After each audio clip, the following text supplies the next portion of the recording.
We didn't know what to expect on a lot of levels just because of the weather. So I mean, first of all, I just want to say thank you to all of you for coming out today. I know that it's challenging right now, but I'm glad to see all of you. And we're very excited about what we're now calling the third season of Poetry Moves. We had a modest goal of doing this one time and making it happen and seeing it happen. And now we're on the third season, and we hope that it will continue. That's the idea behind selling the cards, that Arts of Clark County can use some of the money from the cards that are bought to print more cards for season 4, or to defray the costs of the different cards. So I think to begin with, I should probably say who I am, right? I'm Christopher Luna. I was honored to be given the title of Poet Laureate of Clark County, and continue to serve in that capacity proudly. We have so much great poetry stuff going on in Clark County, and I enjoy going to different parts of the county. You might imagine that I've spent more time in Vancouver than other parts of the county, so if you happen to have come here from other parts of the county, or know folks there, and the Poet Laureate goes, where we go where we're invited. So, and I'm happy to show up at your event or talk or whatever it is, whatever you'd like to have happen. So first I want to introduce you to my wife, Tony Partington, who was the person who judged all 3 of the seasons along with me. You want to just come up and say a quick hello to them? This is Tony Partington, everybody. Hey, everybody.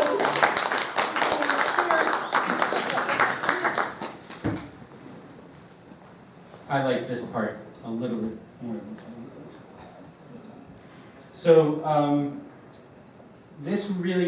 we got to do what was, I guess, probably the most fun part of the project, which was to read all the poems, and in the sort of middle season, the second of the 3 seasons, to look at poems from the Poets in the Schools program that I started here in Clark County, to decide which poems of the children from various age groups would be on the bus. And so that's been so gratifying and so fun, and we're so glad that we've gotten such great support from C-Tran and from the community over this. It seems that we are not alone in thinking that it's a great thing to be on the bus and look up and see a poem above your head. So, and really, it's slightly different from other poetry contests in this sense. We wanted to make sure every time we chose one that it was something that would not, make your day worse. Something where if you read the poem, it would give you something to think about and possibly even uplift you a little bit. So that was what we were after. That might make the criterion for judging just slightly different. We wanted it to be something that would brighten a person's day when they saw it on the bus. And I hope that you'll agree once you see the other cards from the other seasons that we've been successful in doing this. And I certainly feel this way about the ones that were chosen for this round. Okay, so we're doing the fun part. The person who's doing the hard work of making sure that this event happens, that the poems get on the bus, talking with C-Tran and making sure that everything is good on that end of things, is Karen Madsen of Arts of Clark County. So I'd like to introduce her to you and thank her, and also if she has anything that she'd like to say to you all. This is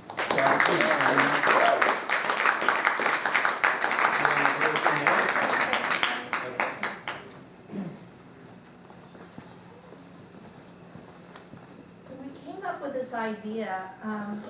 One of the real things I was thinking about is public art is often only seen as a statue, as something out on the sidewalk or in a park.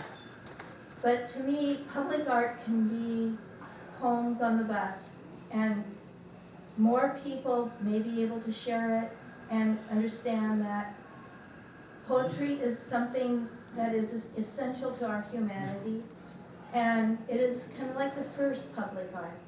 So that was why I really pushed forward with this and wanted our community to have that public art changing in the buses for the 9.2 million rides a year that C-Tran has. So thank you so much for participating, and thank you so much for writing wonderful, beautiful poems.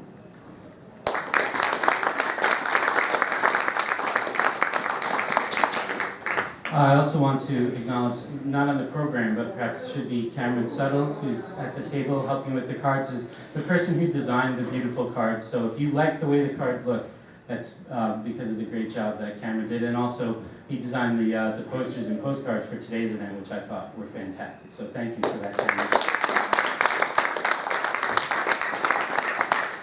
And now I'd like to introduce Chris Selk from C-Trend to come up, and she's here to represent C-Trend to hear how they feel about what's going on. Good afternoon. It's my distinct pleasure and a real honor to be here today to represent C-Trend for our third go-round for Poetry Moves. Our partnership with the Arts of Clark County and Printed Matter and Christopher is well over a year old now, and we are as proud and excited about this initiative as we were when we launched it. I'm a firm believer, obviously, in public transit. I'm a big backer of public art, and I'm a huge poetry fan as well. So to be able to combine all three of these personally is very gratifying for me, and it's a real point of pride for our agency. I doubt many people would probably tell you that, hey, the bus ride was the coolest part of my day. I would love it if that were the case. Realistically, I don't think it is. However, if you can enjoy a bit of beauty and magic when you look up at one of those channel cards during your morning or evening commute, I think that that is glorious, and I think it's beautiful, and I'm very, very, very proud to be associated with that. Thanks.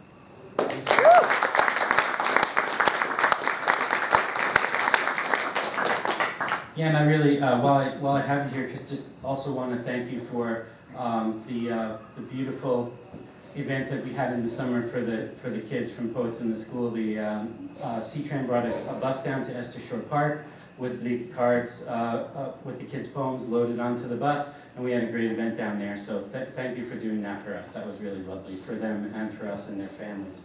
It was a wonderful day. Okay, so whenever you go to an event that is hosted by Christopher Luna, there has to be a few announcements, but I have just a couple, and they're really brief.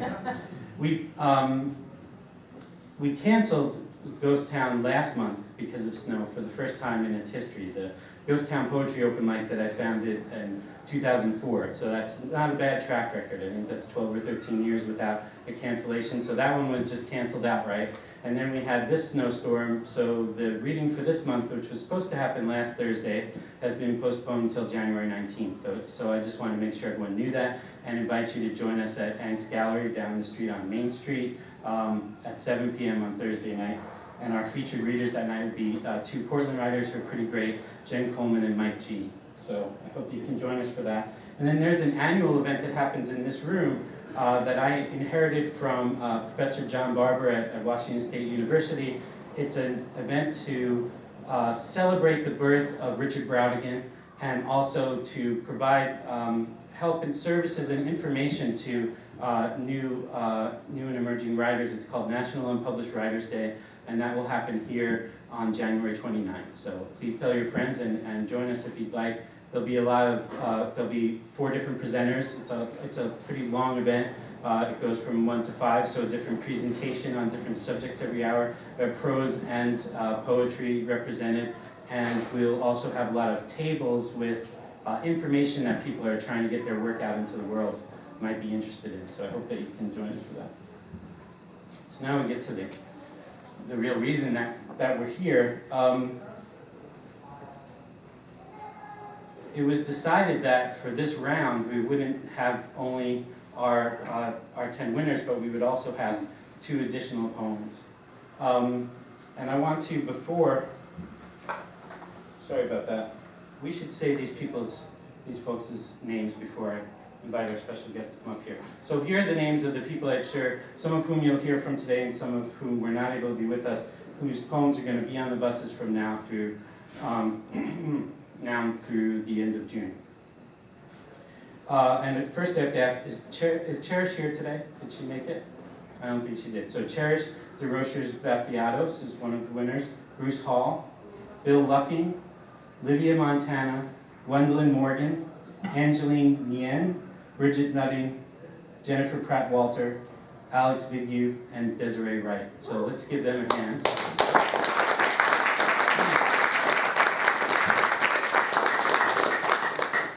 I just got a little bit ahead of myself. So I have one poem on the bus this time around, and we also have a poem from our Washington State Poet Laureate. And you know, being able to do this on a much smaller scale in Clark County, at whatever level you are in that role, it makes your life busy. You meet a lot of people. You have a lot of obligations, and it's all a joy and a pleasure to do that. I can't even imagine what our special guest is going through, traveling all over this enormous state of Washington, and sometimes in weather like this. But I can tell you, I've spent enough time with him now to tell you that he's great at the job. I think that sometimes people get the title and they're not necessarily suited for it, and I'm sure that some of those people do the best they can to be great at it or do the best that they can. Todd Marshall seems to me like the type of person who should be doing this, and who really does the title proud. And so we're really pleased to have him. He's like I said, traveling all over the state, lives in Spokane, and we're just super proud to have him here with us today. Please say hello to Washington State Poet Laureate Todd Marshall.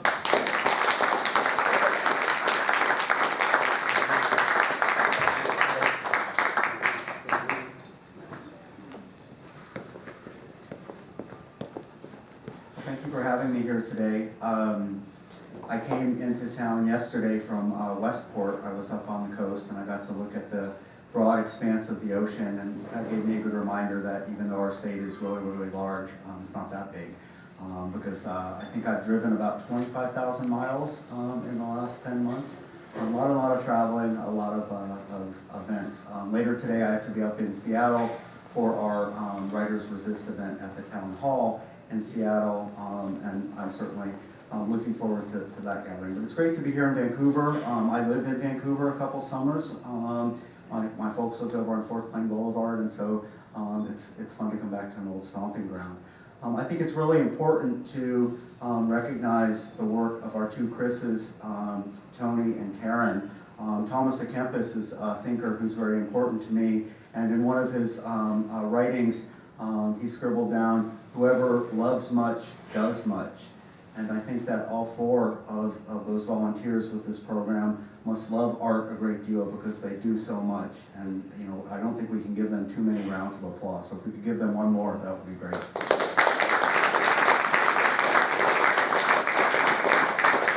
I should say that I really love the title of this program, Poetry Moves, because I think of the literal dimensions, of course, with it being on a bus, but of course how it affects us emotionally. And I think that that's a really great title for this project. You know, I always think of the roots of the word metaphor, and how metaphor exists as a figure of speech to transport us to a new understanding, a new meaning, and I love how that connects also. I thought I might share two poems today. Chris asked me to read the one that was on the bus and one other one, and it seemed really appropriate to read a poem that I actually wrote about a year ago. When I found out that I was serving as Washington State Poet Laureate, I got an email that seemed a little bit ominous. It began in ancient times, songwriters and poets wrote works to commemorate bridges and roads, and so I knew what was coming next. And what was coming next was to write a poem in honor of a transportation bill, which is about as glamorous as it sounds. But I did my best, and it seems that it in some ways bridges today. It's called "There Are Many Ways to Move Through Our Day." Think of first tracks to water, to town, out to the garden, trails to neighbors, to shady groves along the river, to secret berry patches, the grassiest meadows, always just over the mountains, across deep currents, the stretch of seeing. Think how paths become rutted, become dirt roads, become gravel, become black pavement. Whoosh of car and car, lumbering bus, swaying semi-trucks, then wide freeways, and finally airplane scribbles in the sky, the once dark glowing with glittering satellites. Things change. Often what's meant gets lost in saying, space, I guess, is near. Time zips quicker, flash of a sent text, that new highway. Words gather their heavy loads, meaning from many directions. Perhaps today we can remember those first tracks toward clear water, those first bridges, the first secret trails to a meadow, berry vines, and the lines that bind all of us. Sometimes we can pick our routes. We can choose to say connect and mean closer together. The wonderful synergy with that poem in my mind was after I finished reading it, the governor got up to speak and he said something about how the motto for this bill was Connect Washington or something like that, and I didn't even know that that was the case. And it's weird how sometimes different intentions can be brought together. The poem that got included in this project is a much goofier one and a much more playful poem in my mind. One of my favorite writers is the surrealist Andre Breton, and this poem is perhaps in his spirit. It's called With Apologies to Andre Breton. Line up to the left if you believe in magic. Line up to the right if you're here for wisdom. Line up to the middle if you live driven by the feeling that you've just fallen in love. Go to the back of the line if you've never fallen in love. Go to the front of the line if you believe love can save the world. Go home if you think this is getting sappy. Go out to the lawn and lie in cool grass if you've been in love and you blew it. Go buy popcorn if you're hungry. Go to sleep if you're tired. It's okay. Here's a pillow. It's called a poem. Go shout 3 Hail Marys if you've ever loved a girl named Mary. Say Ralph if his name was Ralph. Jordan, Jordan, Alex, Alex. Say Amy if her name was Amy. And so on. Line up behind me if poetry causes you consternation. Line up in front of me if you don't know the meaning of consternation. Line up under the fluorescence if you dreamed of going to the moon. Line up under bare bulbs if you dream of being Jack Bauer. Line up by the concertina wire if your name ends or begins with a consonant and you suffer from eczema or like driving big cars. Line up on the rail cars if you're bored by this poem long ago. Line up against the bullet-riddled wall if you just texted someone. Line up to get your free ribbon, your t-shirt, your armband, your tattoo, your number. It's amazing. It will fit on your forearm. It will change your life. Line up by the waiter if you want some food. Line up here if you think heaven and love are the same thing. Line up there if you think love and heaven are the same thing. Line up far away if you know what comes next. Line up close at hand if you want a kiss. Line up on the head of a pin if you know angels or plan on dumping your lover this evening. Line up in the bathroom if you're feeling sick, drank too much, ate bad tacos, or just got dumped this evening. Line up near the toaster if you want to see something really cool. It's a Pop-Tart. Or to hear me shout, Pop-Tart, go-kart, kendo.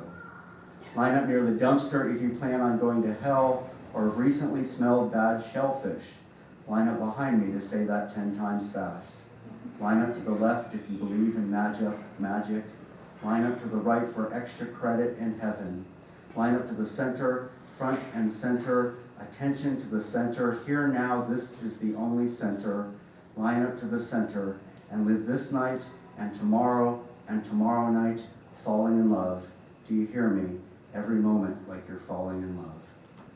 And I suppose my apology to Andre Breton is because in one of his letters he wrote that our greatest aspiration should be to live every moment of our life as if we're falling in love. So thank you for having me here and thank you for having this project.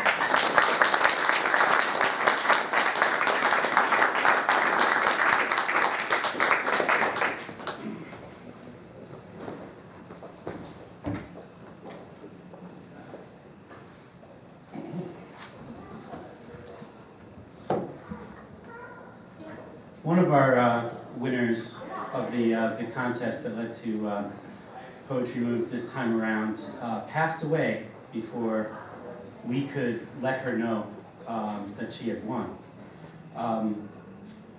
And this person is a person who I had met, who I'd spent some time with, and who I had contact with, and who, despite having health problems, had been very active in a sort of remote way, even when she wasn't able to physically be at the events that were happening in town. So always considered her a part of this poetry community. And so, of course, we were very sad that she didn't get the news, but her family has been informed, and we're invited to be here with us today.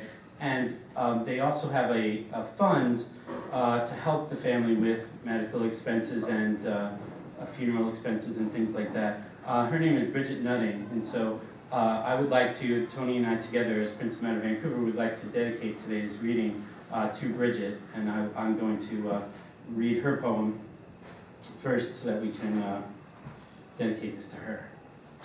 Is there anyone here from, friends or family of Bridget? I just want to find out, because I did my best, but okay, it doesn't appear to be that way. And I did speak to her husband Dave, who told me that he would be out of town, but I know that he's very happy that this took place. And in fact, my good friend Leah Jackson took me on a ride to see the new Vine buses, the rapid transit buses here in Vancouver, and in fact Bridget's poem was one of the poems that was on the bus. So one of the things I've been trying to do since the beginning of Poetry Moves is get people to take pictures while riding the bus and post them. We have a Poetry Moves Facebook page, so please do that. But it made me very proud and happy that the first one that I saw and was able to post online was this poem by my friend Bridget Nutting. It's called Just Breathe. Breathe in deeply, exhale slowly. May the eternal spirit of all that was, all that is, and all that will ever be surround you and caress you with his healing touch, bringing you unending comfort and peace. And that's Bridget Nutting.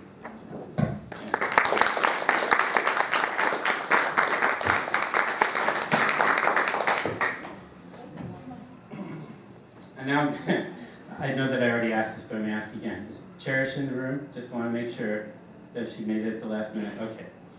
So, and this is the kind of thing that happens with a program like this too. I've never met Cherish.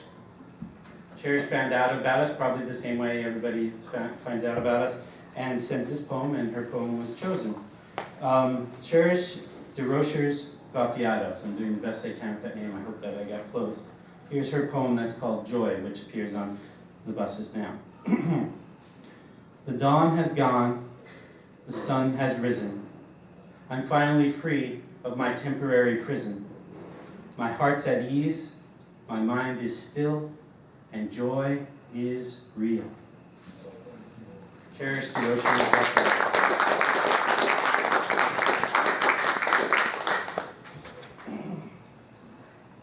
And now I'd like to invite up a friend and a member of this community who I just can't say enough good things about this guy, and we're so happy to get something from him that we wanted to put on the bus. Please say hello to Bruce Hall.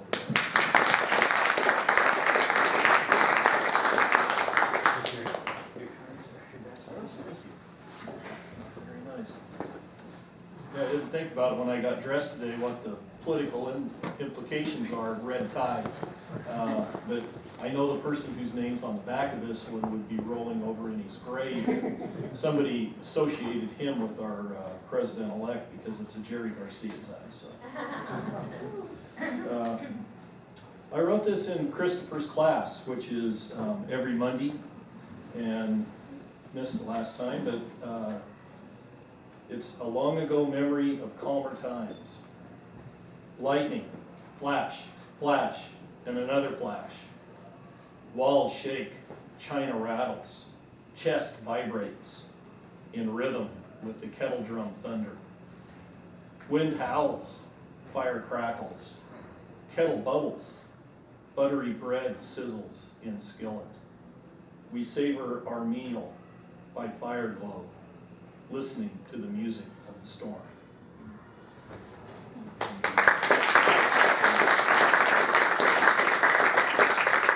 And they said we could read one more, so this one's had lots of different titles, but the phone buzzes. A call, a text, an email, I can't remember. The message is the same. news of your death. The phone drops, pieces fly, the battery tumbles across the room. My lip quivers. I lose control and begin to cry, even though you left me all those years ago. Somehow, something remained. Tears rush like a tidal wave, swamping my brain. The wreckage flows out of me, soaking the carpet.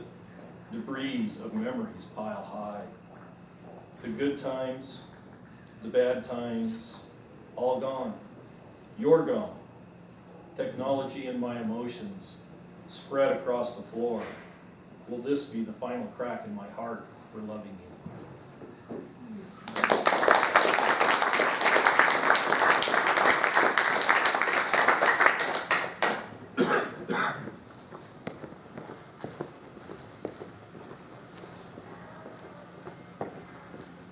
Thanks, Bruce. And next we'd like to present Bill Lucky. So let's give Bill a hand.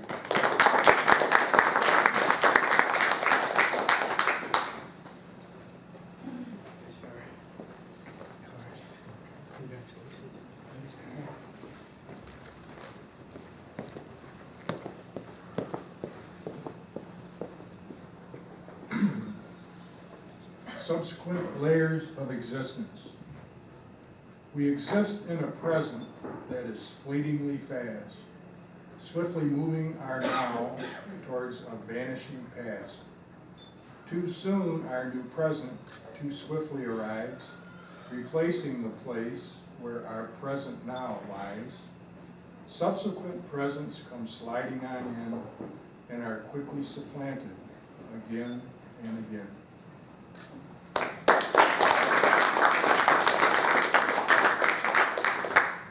And I have a second poem as well. This is one that I started writing back in July, and I was pretty sure I'd be done with it by November, and turns out now it won't be finished maybe until November of 2020. And so this is just the first part of what might end up being an epic. I Am He is the title, and this is part one, the campaign. I am the heir apparent of the crumbling GOP. Many say I'm narcissistic, that I lack humility. A legend in my own mind, it's what keeps me up at night, tweeting wisdom solipsistic, getting many folks uptight. But not my trusty Trumpsters, mostly white, since all of them believe I'm quite all right. I'm a serial flip-flopper without rudder or a helm. Just look at all those rivals I've already overwhelmed. Can you recall the sanctimonious GOP and how holier than thou they used to be? Now they all endorse a hedonist like me, even Jerry Falwell Jr. and Pastor Huckabee. Since winning is the only thing, let principles be damned. If you don't like my manic rant, I'll quickly change my stand. Today I'll say I'm pro-life in my very loudest voice, but who knows, by tonight I might be once again pro-choice. I'm a sophist who can argue either way. Endorse me and we'll all agree no matter what I say. Speaking power to the truth, I overwhelm it every day. My credo is to never let the facts get in the way. And if someone's not as marvelous as me, I'll tweet their flaws so everyone can see. Using falsehood, obfuscation, fallacy, exaggerated innuendo, and absurd hyperbole. Oh, I am the great grandmaster of the deal, and a shameless, egotistical, insensitive big wheel. By using network paparazzi and my unmatched sex appeal, I'll keep recruiting Trumpsters who are mostly ungenteel. So for you lovers of reality, as it's seen on TV, look no farther, my myopic fans, your candidate is me. To be continued.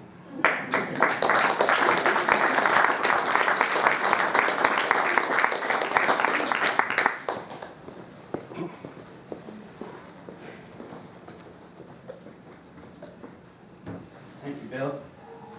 And next we're going to hear from Livia Montana. Please give her a hand.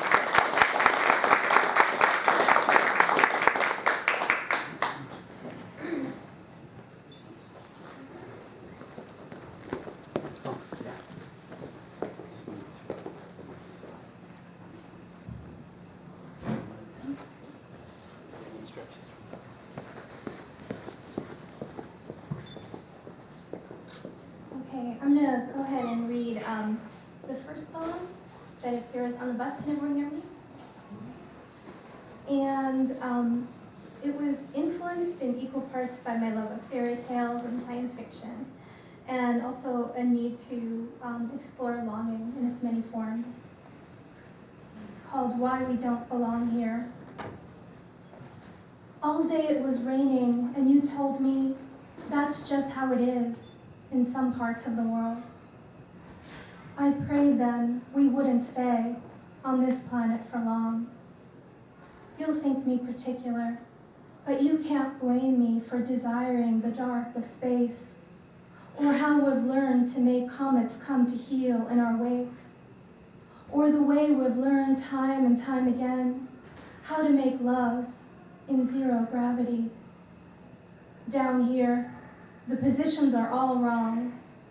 The way the inhabitants think it's their right to always be on solid ground. But you and I have experienced something finer, the way a star looks from inside out, and how to accept that the resonant frequency of a body is both grief and desire, always both, and neither can ever be brighter. Isn't that right, my love?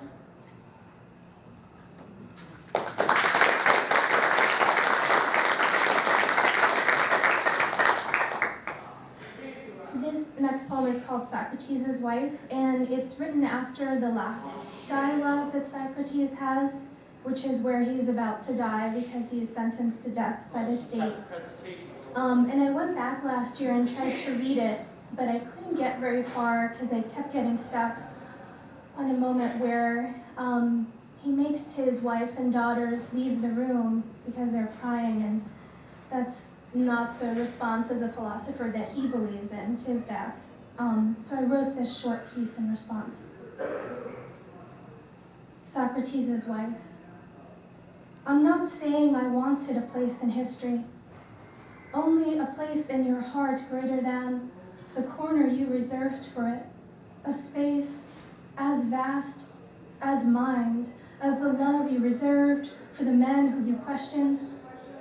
Only that I wish you hadn't made me and our daughters leave the room where you'd die, as if our grief had no wisdom of its own to impart.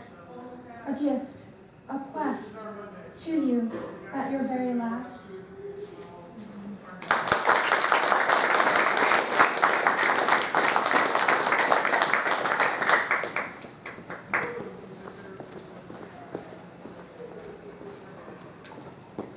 Thank you, Olivia. And next we have Gwendolyn Morgan.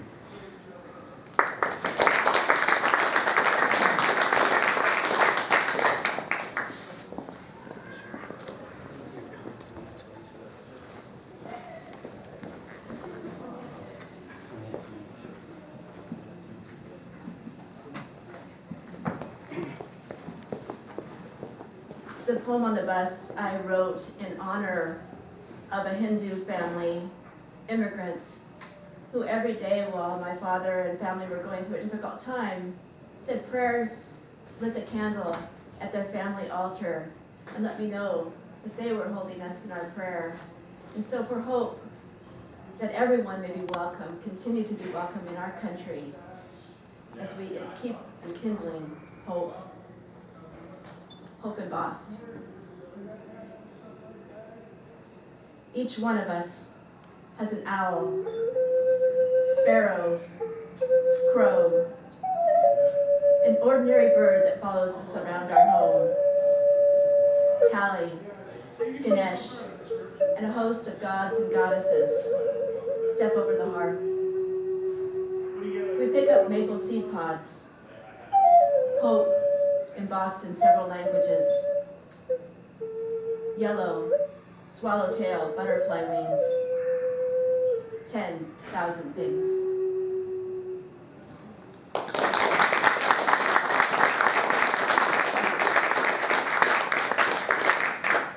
And a shout out to my spouse, Judy Rose, for accompanying me on Native American food.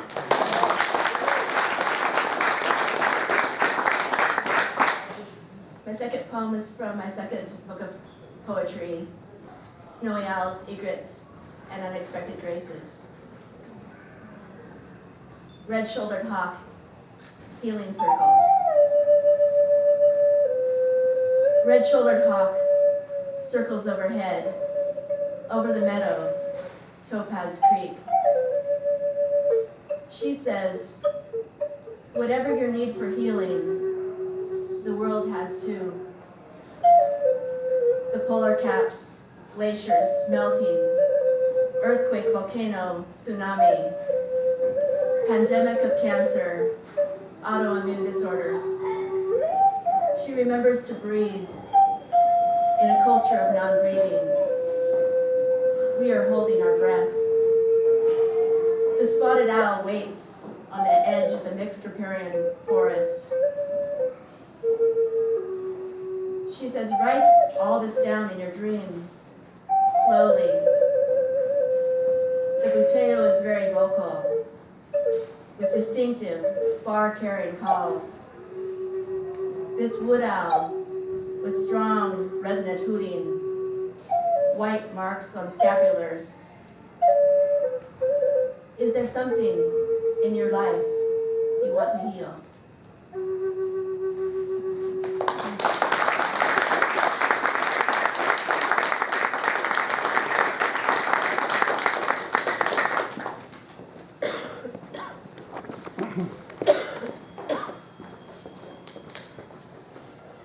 Our next poet, Angeline Nguyen, is not able to be with us here today, so I asked Todd Marshall if he'd be willing to read her poem. So let's welcome once again Todd Marshall.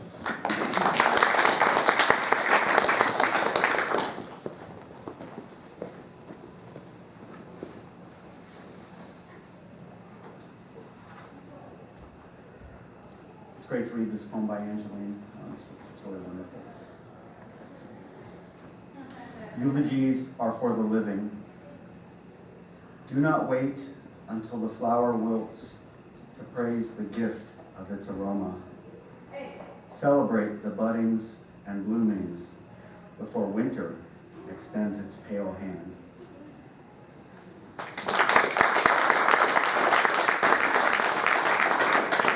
And although Chris praised me for doing a good job, I actually failed in one of my duties. I forgot to mention my sponsoring organizations.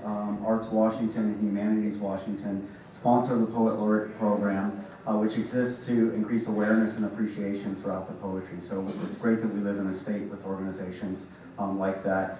I also have a flyer over here with information about an anthology that I'll be working on over the next few months, the deadline of which is January 31st, so please check that out. Sorry for the commercial.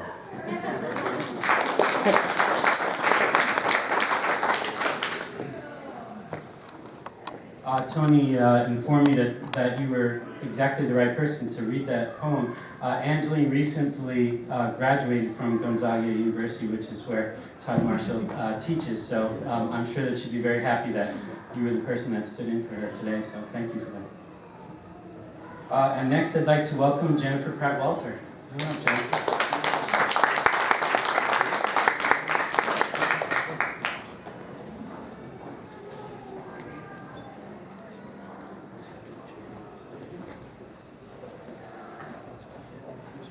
Oh, I feel tall here. It's a great honor to have this poem on bus. I hope lots of eyes see all of our poems, and word by word we can change the world and make it a better place. This is called Calling.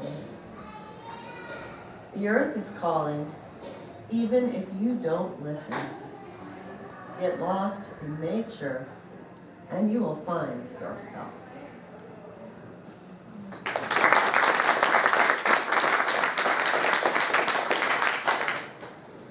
And Christopher mentioned we could read another poem, and I said, oh, I don't have one, but then I realized I have about 70 rough drafts stuck in my purse that I start and never finish.